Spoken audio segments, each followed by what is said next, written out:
Hello and welcome to the Feng Shui Money Couch, where I talk about Feng Shui and other woo.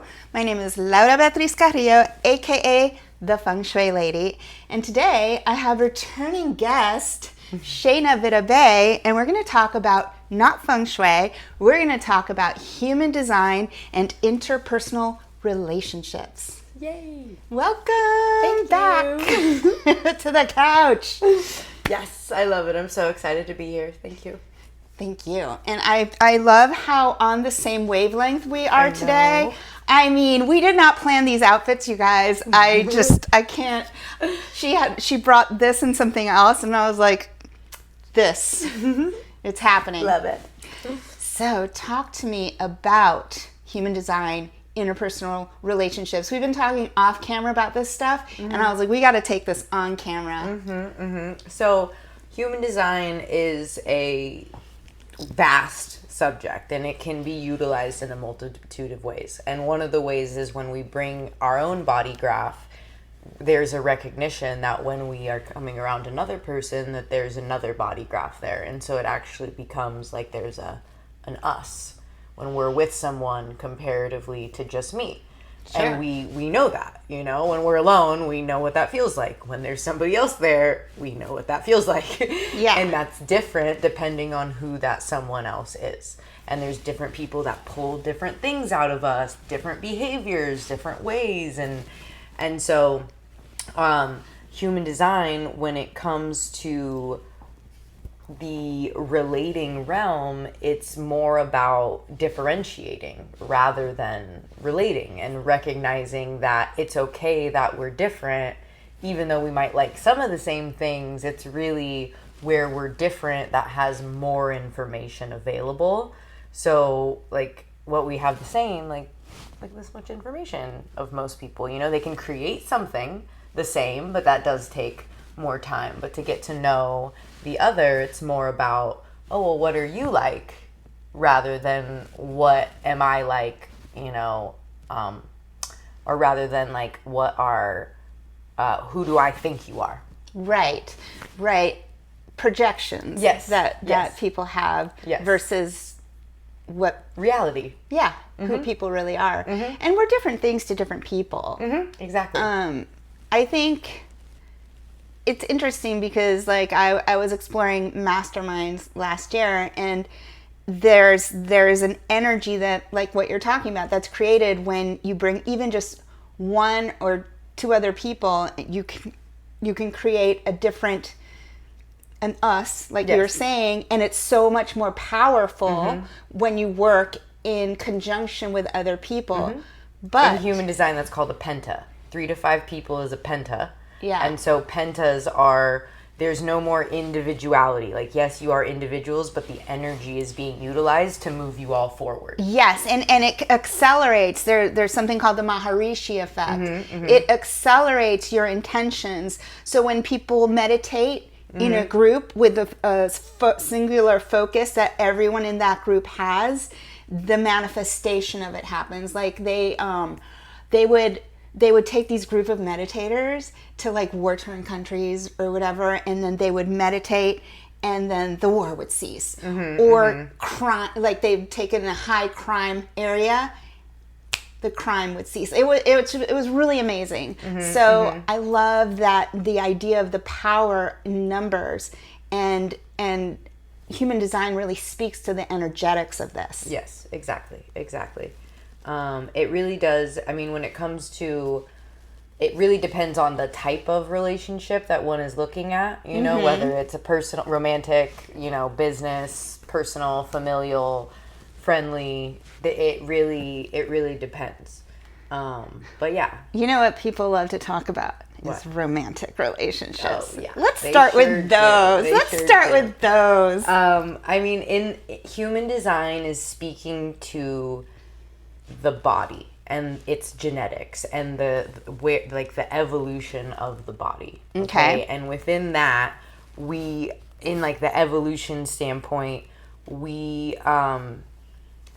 there was like a mutation that needed to occur, especially in like these last 400 years, where we have so many people on the planet. Right. And a huge part of that mutation has been well, there was a biological imperative for humans to make a lot more humans for a really long time, and then we reached sort of a like, we're good. We don't need to have that be the sole focus. Yes, of course, we're still going to procreate, but maybe not at the speed. Yeah. And at the numbers of which we were doing before. So then interpersonal relationships are shifting where the biological imperative isn't necessarily to breed. Yes. But to create. Yes. And that creation can happen no matter what. When two people come together, they create a third. Now, though, like when it comes to creation, it's usually two people have to get locked in on their creation before they bring it to a third person. Does that make sense? Like they have to take that time to get to know the creation. Right. What are we making? What are we making? What are you bringing to the table? Exactly. What am I bringing to the table? What is, what's the negotiation? What's the give and take? Exactly. And that's what human design helps with. It helps bring like a visual and like a locked in of like some people, like they are less sexual because they don't have a defined sacral. So like their energy isn't focused on getting your sexuality is yes, that's in the chart. In the sacral. Yes, it's in the sacral, and then the passion is in the solar plexus. So like if two people come together and they don't define the solar plexus together, there's not a lot of passion. Oh, that's interesting. In that relationship. There's not a lot of passion. If there's two people that are coming together and there's no sacral defined, they're not really thinking about kids. They're not really thinking about those kind of things because there's no energy for that to occur. Okay. So but what if they're not thinking about kids, but they're thinking about, Yeah. Well, a lot of times, at least when it comes to human design and the bodies, because the bodies are programmed to have sex only to procreate. What? Well, what if, you don't... Yeah, there can be passion and there can be that can happen, but if you're thinking about it outside of it actually happening, is that, that's what most people find the passion is like, ooh, we're going to have sex tonight and I've been thinking about it all day. Like, right. Oh my God, but the actual experience is like, it's not as passionate. It can be. So are you saying that if unless you're trying to make a baby, it's not you're not going to have... The bodies aren't trying to have sex. What has happened in the world is a lot of people aren't present with their bodies. They're up in their minds. Okay. And so sex has become a frustration release. It's become this is what makes me present with my body.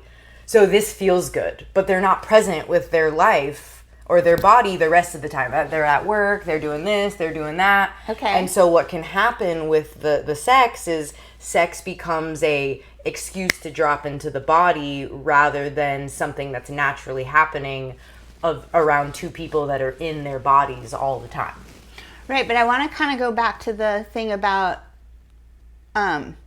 making a baby. Like, it sounds like you were saying that unless you're trying to make a baby, then that doesn't ring true for me. And that might not ring true for you. This is about the mechanics, the body mechanics. Everybody's mind has been conditioned with different things around sex. Okay. Our minds are different, but bodies, they are like, when they want to have sex, they're trying to ejaculate. They're trying to have a baby.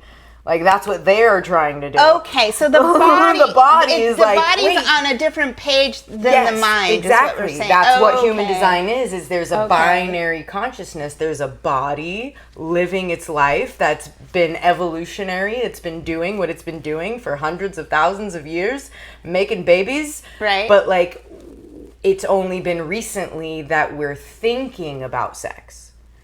Like, we haven't been they weren't thinking about sex when they were at war or fighting or eating or hunting. They're present with what they're doing. Our generation has been led to porn, has been led to, we've been given a lot of conditions around thinking about sex, which creates a perception or a projection onto the other sex or the other gender or whatever of what they think they should be like in bed, and so there's a lot of thought that's gone to what sex is, when sex is usually a very quick experience of man ejaculating so woman can take seed and go make baby. Okay. That's what the bodies are doing. Now that is shifting genetically though. Yes. And now it's more focused on creating based off what's actually happening in reality. So like if somebody has somebody around, like it might not be a baby that wants to be created. Right. There might be something else. Like could be a business or even lifestyle. co-living together. Yes, lifestyles. Like it can be anything, but if the minds can't pull out of the romance, then they kind of block themselves off to anything else that could be created because they're trying to force that romance onto it. Okay. When it's like, yeah, that's great, but romance, if we really think about it, through Disney movies, through a lot of the conditioning, we have been taught to believe that romance is about being chosen by somebody else. So you have to depend on somebody else choosing you for there to be romance. But life is romantic. Yes. Life is romantic, and we don't have to be choosing each other. You're not my girlfriend for me to be romantic with you. I can ask you to go to lunch. I can ask you to go be romantic with me, be present, be open. Experiences. Exactly. And so that's where relating is going towards, is that we're all in having experiences and that they're different. And so there is going to be talking about them. Well, and I also think that, obviously divorce is huge. Mm-hmm. In fact, the studies and on it are fascinating. There's a divorce lawyer that I follow on Instagram and YouTube, James Sexton, and he says marriage, because marriage is a contract. Mm-hmm. It's one of the most insane things that you can sign up for, because of the sheer percentages of marriages failing are so high that what did he call it, that it's almost like what's when you do something that should be illegal, it's just like, yeah, that's the craziest, that's a terrible choice. Mm-hmm. And I just think that long-term relationships are shifting. Mm-hmm. We're realizing, sometimes you're meant to have a 3-month romantic thing. Intimacy is heading towards one-night stands, which is not sexual. No. It's not sexual. It's more like, oh my God, I met this person. I got such amazing information from them. Yeah. They helped me realize something in my own life. Now I can move forward. Like an energetic exchange that doesn't necessarily have to bind them together. Exactly. There might not even be money involved. Yeah. Might not even be money involved. It's just a one-night stand. It's a moment stand where you ran into someone or a friend, whatever, you had lunch with them, they said something that changed your life. Exactly. Got you to click. Exactly. Sent you on a different path. Or connected the path that you're already on. Or connected you with the right person, or the right opportunity. Exactly. Or whatever. So being present to what's actually happening is the only place where creation can happen. Instead of a mind being oh, I think this is what's going to happen. We're going to have this conversation, how we kind of just free flowed today. Yeah. That is more powerful than thinking about it before. Do you think marriage, as it stands today, is going to... I don't think it's going to disappear, but I just think it's going to be rare. Well, there's do you see that? I mean, I come from a completely different standpoint because I'm a national, and so I know the law, and a lot of people, marriage is it depends on the marriage that you're looking at. If you're looking at the commitment to standing next to someone and building a life with them, that is like what marriage is under the eyes of God, global organization director. Then there's the legal marriage, where you are signing up to bind the legalities and the assets. Finances, and, everything. for example, in California, like if you don't have a legal marriage, then like and After 7 years, there's if people live together, it becomes a domestic partnership. Yeah. But you still have to like file for that and make a record of it. Or else if one of them dies, the other person gets nothing. Right. Like they get kicked out. If like that person's the one on like name on the title or whatever. So like it is all their contracts. So like and that one in particular is built to bring families together. Like two families. That's why they were doing it back in the day. Like they were like, yo, we want your country to marry our country. Right.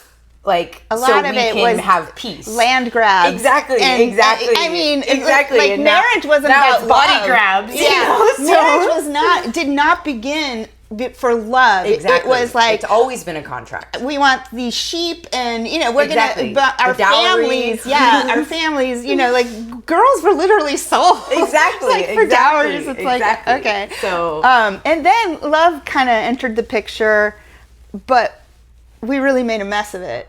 I mean, love on the human design level is electromagnetics. It's when someone has one half of energy and the other person has the other half. And like that feels like a soulmate if you have more than 4 of those. Yeah. You're like, oh my God. But then there's also compromises where somebody has the whole channel and you only have half. And if you have like 2 of those, after 3 years, life is miserable. Wow. Because you are compromised. There is nothing you can do to change this person. And unless you're aware of like design and you're completely able to accept like, I will never get a say about this with this human. Right. Which most people can accept that about their partners. You know what I mean? Yeah.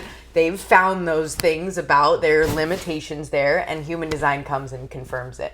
Like I can do a chart reading and be like, this is where you fight, this is where you fight, this is where you fight. And they're just like, how did you know? Exactly. Well, I feel like if I was going to enter into the possibility of marrying someone or even living with them, I would want to get a relationship human design reading to see what the areas of opportunity are versus like where we connect, and even look at the actually before I even went that far and brought someone in, I would already have done that. I mean, it's really important some sort of compatibility. To at least actually have your experience first. Yes. Have your the lived experience with them, and it's just the struggle is real. Most people are pretty chill throughout their lived experience, and so you get a pretty chill vibe from them, especially if they see you as someone they're trying to date. Yeah.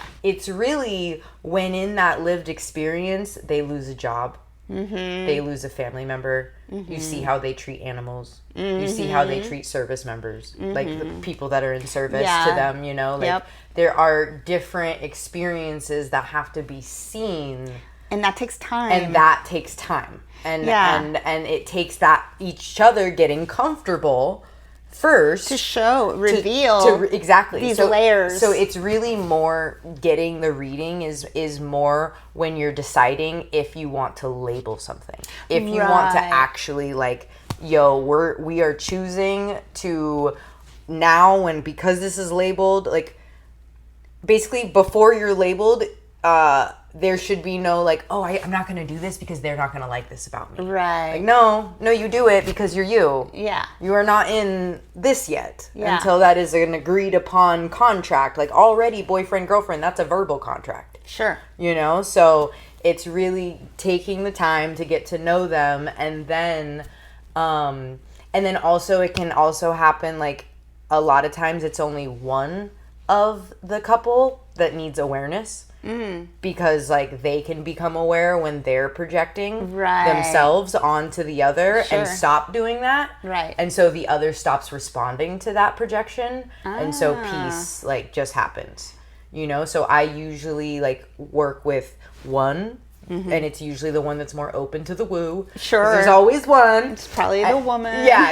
And then I work a lot with mothers because like once the mother has the awareness, they can help stop projecting on the husband, and then the husband stops taking it out on the kids, and there's peace throughout the family, and that's like one of my favorite results. You know, it's interesting when you mentioned the lived experience, because like there's people that I've dated where I did the chart and I was like, this does not have any legs, but within the lived experience, I'm like really enjoying this. Yeah. And had I looked at the chart and been like, oh no, Exactly. I wouldn't have had the lived experience. Exactly. That there were beautiful things about it, even though those relationships didn't last. I was still supposed to have the experience, and I don't regret the experience. Exactly.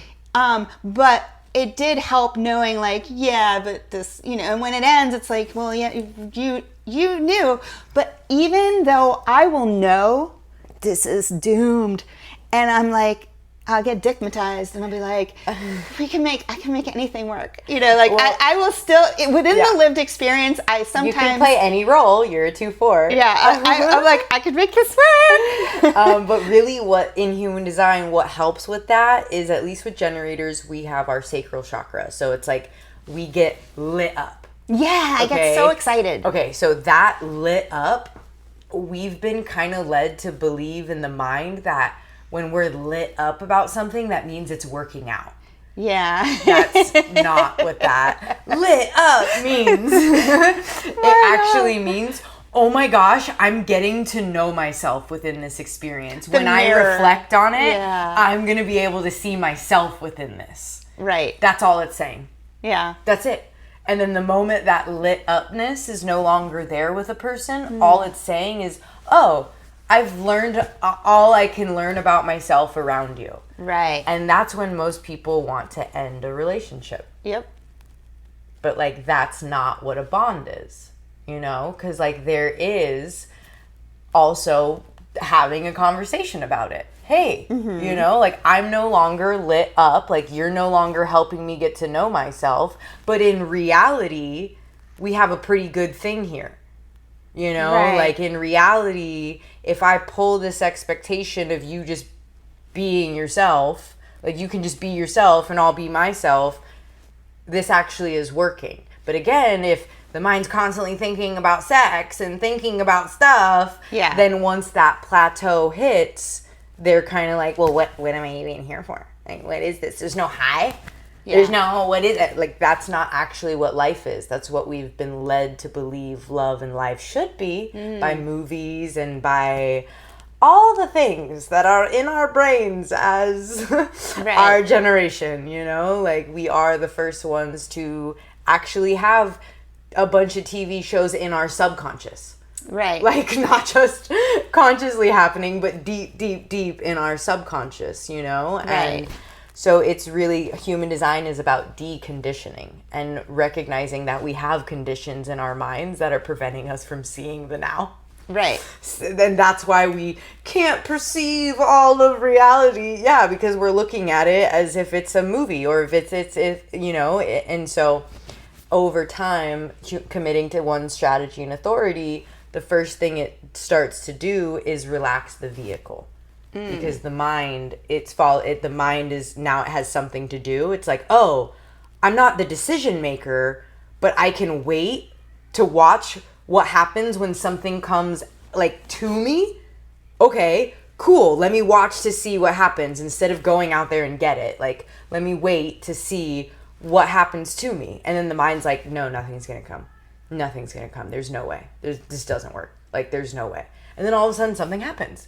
And, like, something comes, and it's like, oh, wow, I was thinking that I needed that done, and it just happened. Right. Like, I was... Synchronicities. Exactly. I love synchronicities. Exactly. So the synchronicities start to happen, and those synchronicities start to relax the mind, which then relaxes the body.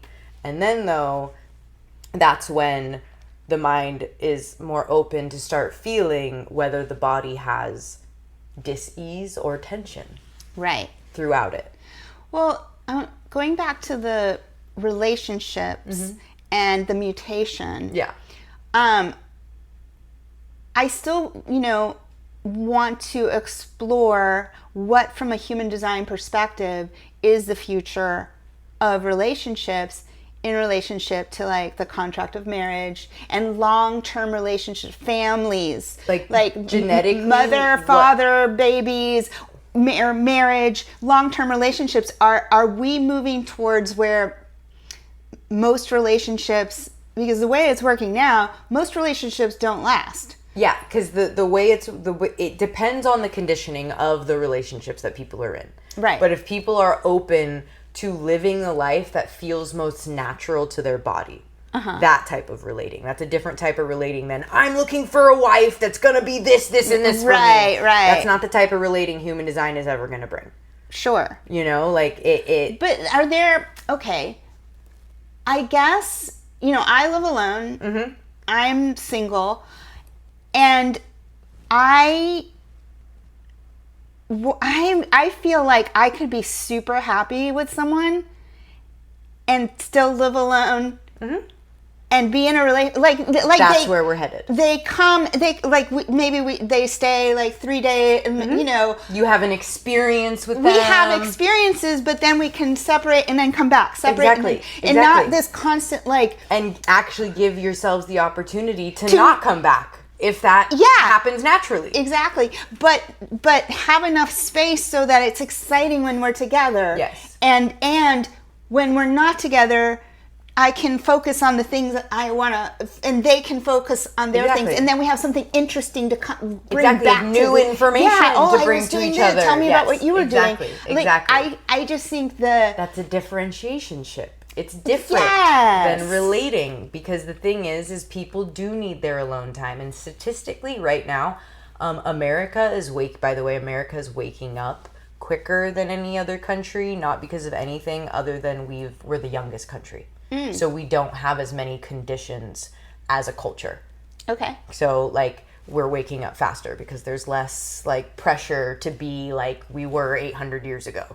Gotcha. It's not deep in our subconscious. Yeah. And so within that, statistically in America, 50% of the population lives alone. Yeah. Most people live alone. And so relating when it comes to families, what I've seen, again, I work with mothers. Yeah. The first thing that has to happen, you guys need your own rooms. Yeah. You need to stop sleeping together. You can live together, but sleeping in the same bed every night, you have not woken up as yourself in 10 years.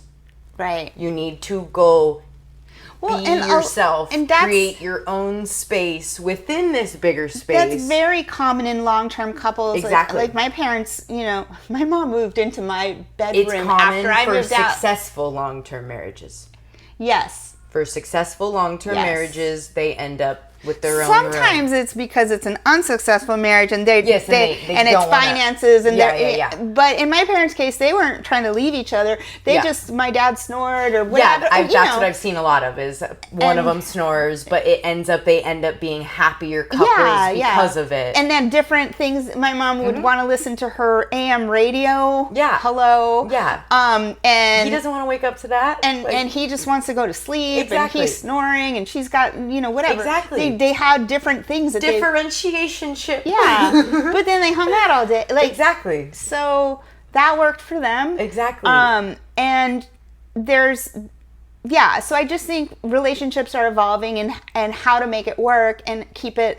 I think it's sexy to have date night, and if you're constantly live with someone, you see them all day on, well, the biggest thing is communication. Yeah. That's the number one thing. And if somebody is conditioned to live next to someone and they have been I sleep next to him, I go to church with him, I do all this stuff, and then all of a sudden they start living alone and they're like, I don't want to go to church. Right. I don't want to do all the things, but I still love this. But I don't actually have the energy for that stuff anymore. That was never me. Those were the conditions Right. And that's what, like, if somebody can't communicate that, it ends up bottling up. And then anytime are you okay? No, da da da da da. And they make it about a bunch of stuff that doesn't actually matter. Right. Because they don't know how to just communicate, hey, I'm not happy about this specific thing, so I'm going to change that. Yeah. Rather than asking other people to change. You know, like, yes. I'm going to change this, so I'm going to be different.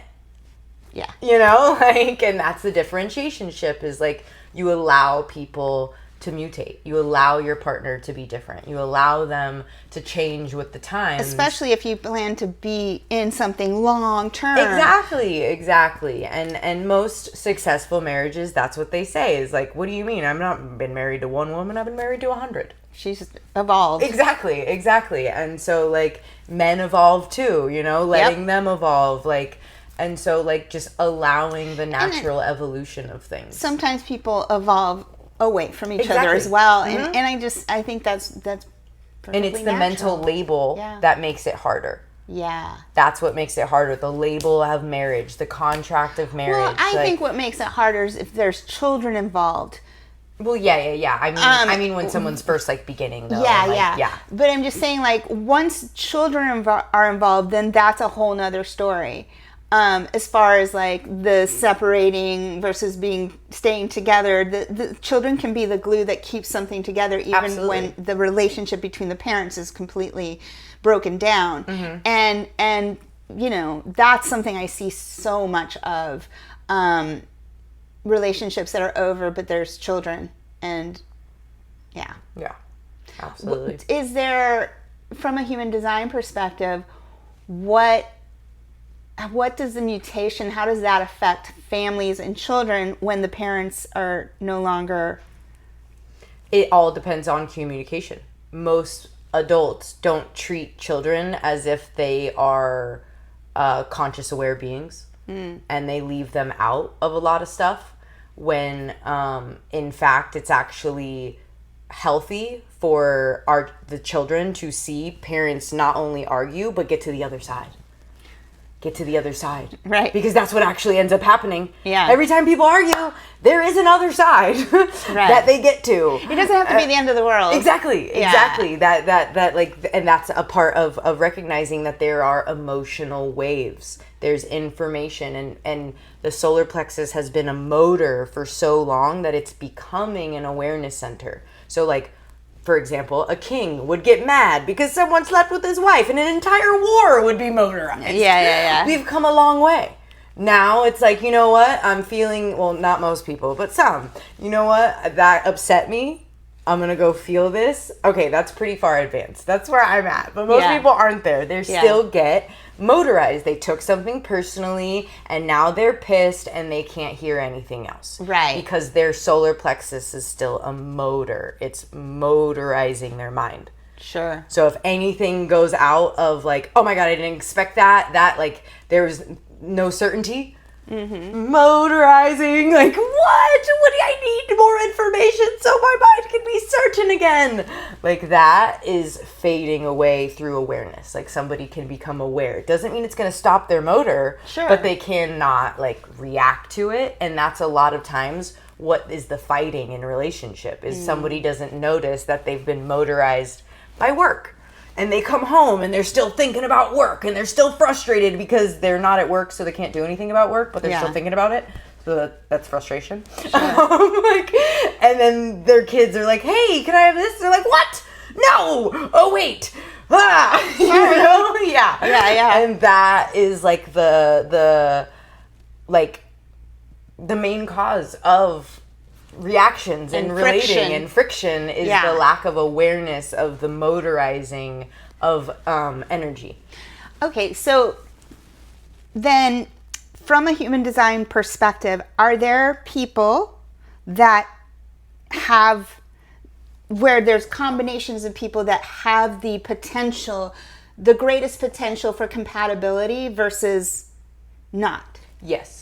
Okay. And those are basically type for type. So generator for generator, manifesting generator, manifester, reflector, projector, projector. So the that's more like, similar, Yeah. so if you have the same, and then we should explain the different types. So there's how many types? There's 4 types. The generator type is 70% of the population. We're the builders, we're the workers, we're the ones that are in groups a lot. We love hanging out in groups. Yep, We're yep. just responding. She and I are both generators. Yeah, so we yes. can just go back and We're forth. like, la, la, la. Projectors are 20% of the population. They're more like guiding of life force energy. Like when they're around, they can tell when a generator's in their head. And it's better for a projector to be with another projector? It's better for projectors to be alone physically, but when it comes to the intimate relating, yes, they can be really with anyone, but other projectors understand that need for aloneness, you know? Yes, so like yes. there's more of an acceptability, whereas like a generator is like, well, I want to go hang out with everybody. Yeah. So, and then the projector's like, well, I'm exhausted. Yeah. You know, like I've been around people all day. No, you know, so like as long as they can honor their differences, anyone can work. But compatibility wise, it's type for type, and then also there's something called friendship channels. Whereas, like, for example, you and I have a friendship channel, the 1858 channel of judgment. So, like, we like to see patterns together and bitch about them. And, like, this could be better, that could be better, this could be better. Like, it just comes natural to us. Sure. Whereas I have friendship channels with other people, you know, like, different channels. And so those type of people also get more drawn to each other now. But when it comes to having a child, the bodies are called to what's different.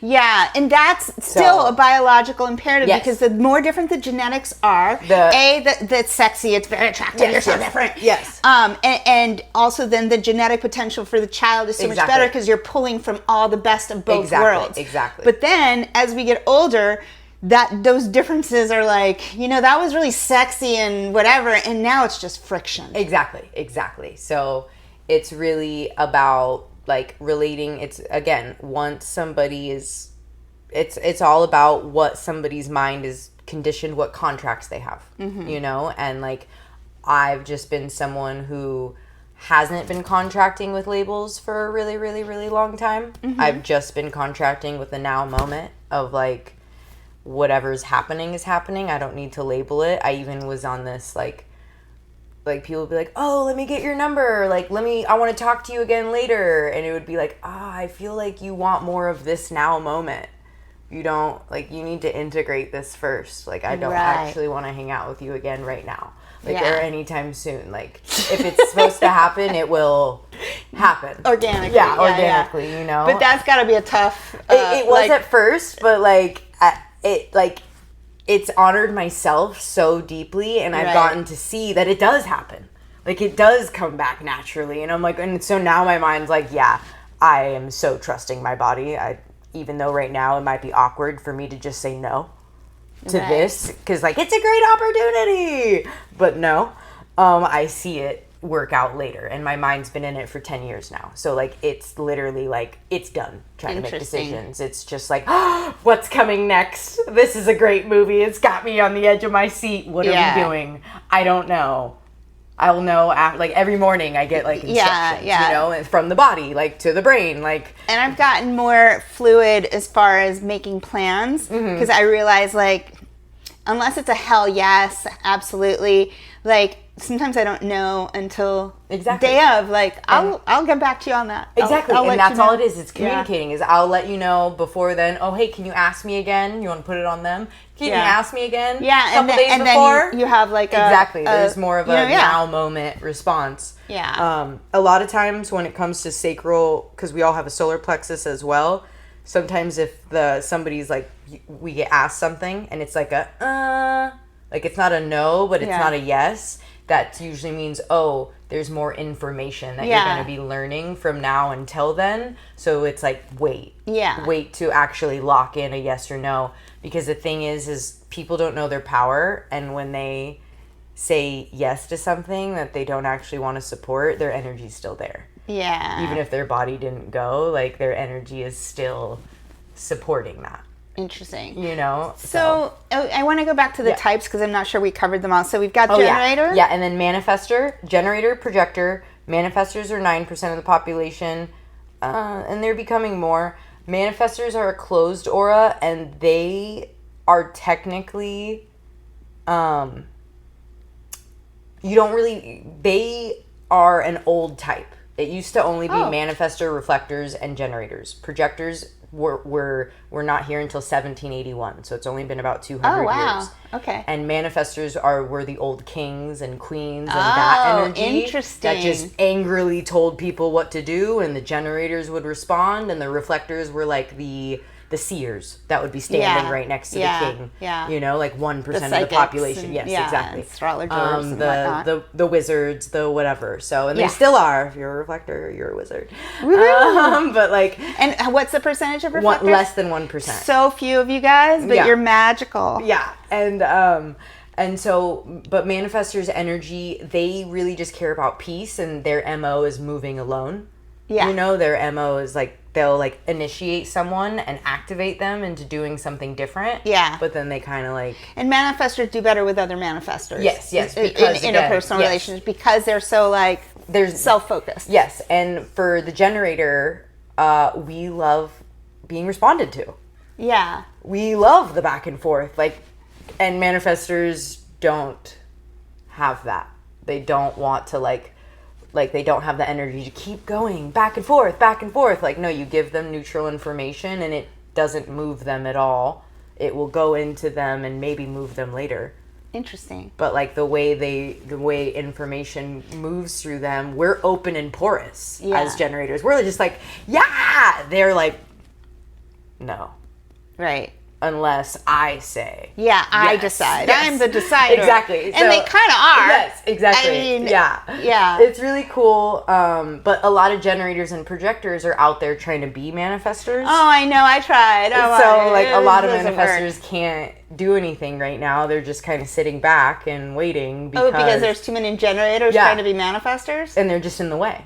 Oh, interesting. Yeah, that's why I've like learned to go with the flow. Yeah, I'm like, okay. Exactly. Yeah, things come to me rather than me trying to make some shit happen. I just let it come. Yeah, exactly. So,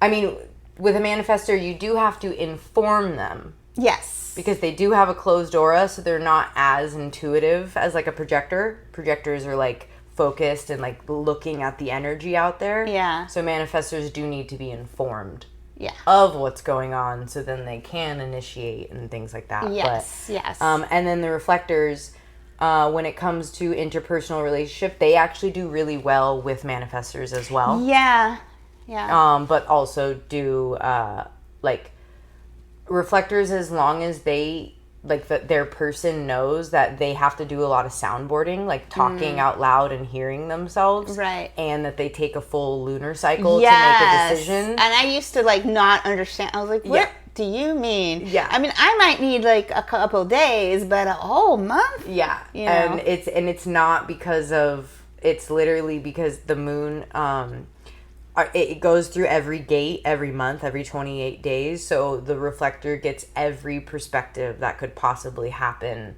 with that decision in that 28 days. And because they have no energy, like no fixed energy inside of them, they have to be that careful. Like, they cannot commit to something that isn't going to honor them or biologically age so quickly. Oh, interesting. Because they don't have any energy to put into the other. So they have to, they're usually found in the center of communities as very healthy, you know, still the seers. Yeah. But like if they're put in like a worker thing, they age like so They can't quickly. have normal jobs for the most part. Yeah. And then they got to be a little more fringe. Even when it comes to parenting. Oh, you know, they might be conditioned to become a parent, but they're that parent that just doesn't really talk much. They're a little checked out. Yeah, just doesn't really They're the opposite of the helicopter mom. They're exactly. Whatever. Exactly, because they just don't have the full energy. Oh, that's okay. Her phone is going off. Playing music, though. Is that your ring? No, it's alarm that should have been off last week. But. Okay, and then I feel like we didn't talk enough about what the projectors do, because okay, so projectors, their auras Oh yeah, I'm really glad you said this actually. So they, when it comes to intimate bonding, because they have that focused energy on the other, Yeah. it's really important for them to have their own space Yes. and to have, like, the other needs to be able to set boundaries. Like, hey, I'm not trying to be focused on right now. Yeah. Like, I just want to live my life. Yeah. You know, like, don't try to guide me. Don't try to tell me, give me advice. I have a coach. I have a mentor who's a projector, and she's a great coach. I love the relationship.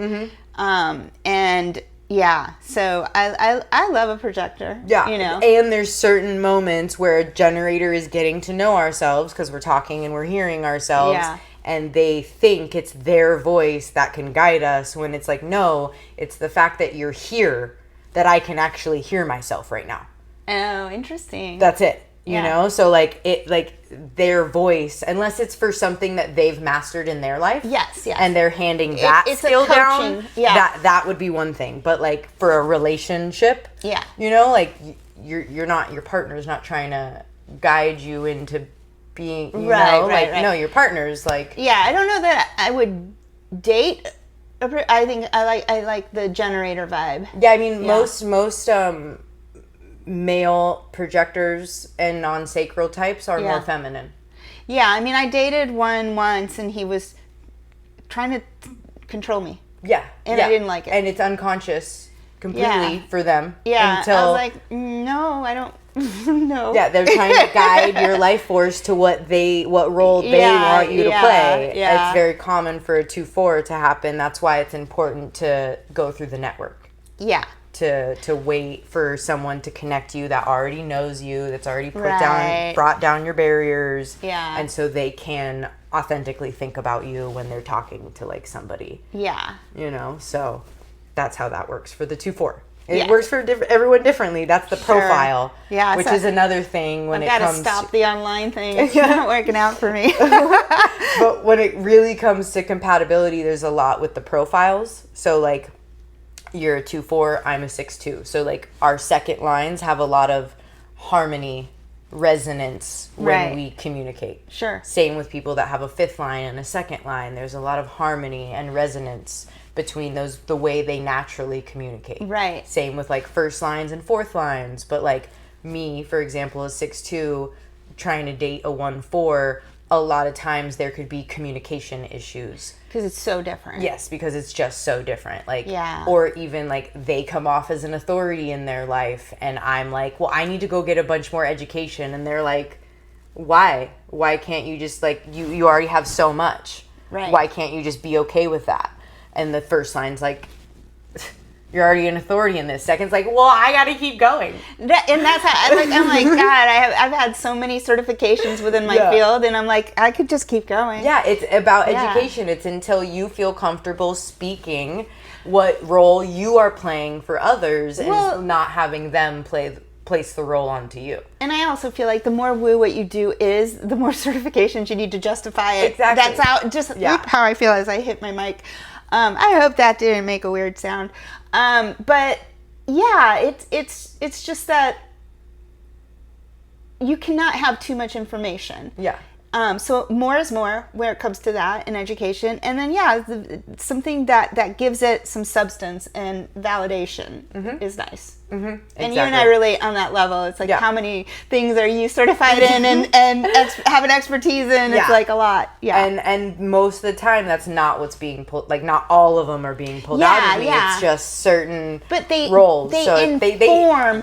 Like, I got certified in space clearing, but I don't necessarily do that all the time, but it informs the feng shui work that I do. Yeah, exactly. I got certified in fashion feng shui, but I haven't really leaned into it as much as I would like, but I will. Yeah. But it still informs. Like, if I'm at someone, because I'm a notary, I'm aware of in relating how contractual it is. Yeah. Like, I'm aware, like, oh, hey, let's get clear on the contract here. So we can pull from the different expertises that we have, even if we're not always, that's not our main thing that we're seen or understood to be representing. It's like they all play into it. Exactly. And that's why education is, I've always been told, and it's always fit my experience. I just love getting education. Yeah. When it feels correct, not just any education. I have to actually Yeah, it has to be lit up for that It time. has to speak to me, and then I'm like, yes. Like, Yes. things will just show up. I'm like, yeah, I'm going to study that. Exactly. You know, and that's what strategy and authority is. It's like giving the mind the thing that's already been happening. Yeah. You know, it's like, oh, so I don't have to think about it. Oh, I can't. Okay, cool. So mental health is me just actually when I'm alone choosing what to do with my time. Yeah. Cool. And not like being pressured. So one of the things, so you have a partner, Molly, that I recently had a human design reading with. I did feng shui for her. She did human design for me. And what my biggest takeaway was, because I used to conflate human design with astrology. Astrology is very predictive. But what I find with human design, it's like therapy where somebody can see into your soul. It's like if the therapist, you don't even need to give the therapist your backstory, like, well, and my mom this and that. It's like they already know without you, it's all there in the chart. And it's like the biology, like your health, the lifestyle, compatibility stuff. So really, I feel like human design is a therapeutic modality, and it might have some predictive aspects to it, but for the most part, it's like about interpersonal relationships, about our psychology and our physicality, like how and our environment, our diet, our environment, our compatibility, communication styles, all of that is so I thought it was like really powerful reflection of seeing like even I have an open throat chakra center, and I struggle with public speaking, and it's like right there in the chart. But what I learned from that was like I have to take in the energy of the people in the room and speak to them, and what I'm going to say needs to adapt to the room. Exactly. And that was such a like aha moment. Yeah. Because you've known that about yourself, like that there's been a struggle there. Yes. We have another client that she has 8 centers defined out of 9. And the one that she has undefined is her throat. And she has 48 certifications in communication. Yeah. And got her thyroid removed for thyroid cancer. But was like, oh my gosh, like what? It's the vulnerable spot. Yeah. It's like my neck.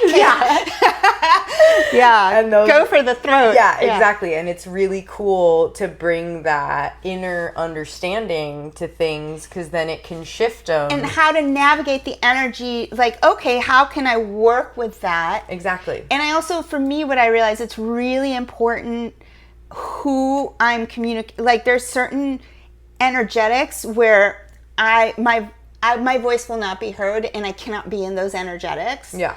Because I already have this vulnerability. I have to be in an energetic where like it allows for me to like it allows for my voice to come through. Exactly. And I'm not fighting to be heard. Exactly. Yeah. And it's just so beautiful. Like the founder or the initial person about human design, he was a cross of Clarion, and he said this is the message of the limitations of the mind. Because before human design, like you were at the limitation of I have problems with my speaking. Yeah, I'm like, I have a witch wound. I think they're gonna kill me. Exactly. And I like literally will hyperventilate. And the mind would create so many stories, and it would create limitations. But then once human design comes in, it's able to like honor that limitation, that yes, you have been feeling this, and it's there's real. a more empowered way to move through this. Yes, and to like like you can work with this. Yes. Not now that I understand exactly the physical dynamics of it. Yes. I can pull energy from different channels to work through it.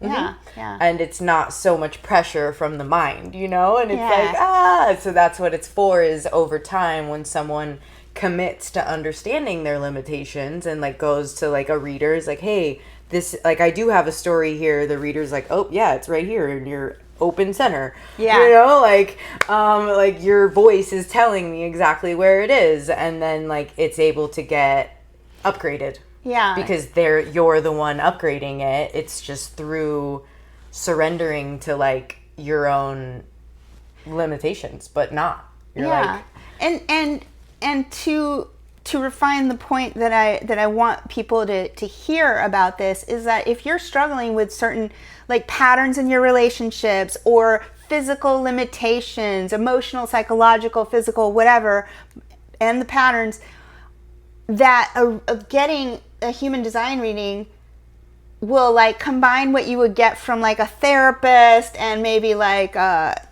I don't know, an energy worker, whatever, but in something that is comprehensive. Yeah. And can really help you in life to operate better, to understand your operating system, from the food you should be eating, the shelter that you would best be suited for, and the kind of partners and people that you are going to thrive with versus struggle with. So I think the therapeutic nature of it is extremely important. This is called rave psychology. Where therapy is headed is called rave psychology. And now because I've done talk therapy, and I would not do that again. Because you have to go, oh my God, I have to give you the whole backstory. Talk therapy is asking you to use your mind to motorize yourself and then talk about what's going on when you're on a wave. Like when you're not even seeing clearly. Yeah. You know? So like, and then they're writing it down. How does that make you that feel? person. It's like, fuck you. It makes me feel like shit. And then so a week ago you were this person. Let's start off from there. There's no reality there. You know, I mean, it's like there were some valuable things. Like there was certain exercises, like that were valuable. Where I wrote down like some relationships, and then I saw I was like, Jesus Christ, this is sometimes when you write shit down, you can but that wasn't you talking. No. The exercises, that kind of stuff is helpful. But the talking was just like, oh God, now I got to rehash. I got to relive this whole thing and take somebody there. Yeah. So the human design, I think, is the best kind of therapy that you can get, the most cutting edge therapy you can get today. That's how I would describe it. Yeah. And there's different human design analysts depending on like who someone's called to. Like Molly tends to work one-on-one and then really loves to work with mothers and help with the children. I really love I do one-on-one, and I also do relationships. Like I help in the relating of like, yo, you're projecting, this isn't real, like your partner doesn't even know you're feeling this, so bring it to me. Like you don't need to try to get him to understand. Just feel this so that we can enjoy life. And I think this energetically is so true. When we're having a conflict with someone, you must first look at yourself because it's something within us that is somehow activating that. Exactly. Yes, obviously it takes two to tango, but start with you. If you're and feeling if you something, shift, then the dynamic will shift. Exactly. And the blame game is, so we had a weird camera glitch and we're back, and we left off at the blame game. The blame game, and always returning back to self in order to shift whatever is happening outside. For me, it's whenever I'm feeling something, I ask, how can I take accountability for this? Yeah. How can I take account of my abilities? Yes. Not like really look back, what led me to actually be feeling what I'm feeling right now.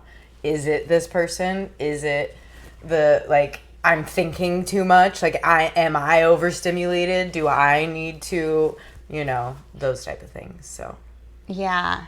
Well, this has been such a pleasure. Yes, I loved it. Thank you so much. Thank you. And for anyone that would like to work with you in human design, where can they find you? Differentiatingbydesign.com.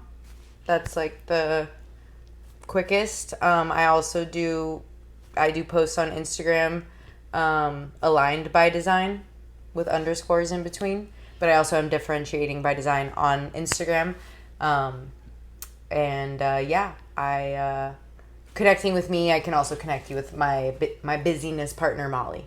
So, yes. And thank you again. This was great. I love how well we matched today. Yeah. Again, not planned, just same wavelength. in the vibe. All right, everybody. Thanks for joining us. And be sure to like, share, and subscribe to support the work, and leave your comments in the feed, and I will have links for Shayna in the show notes. Many blessings, and ciao for now. Adios.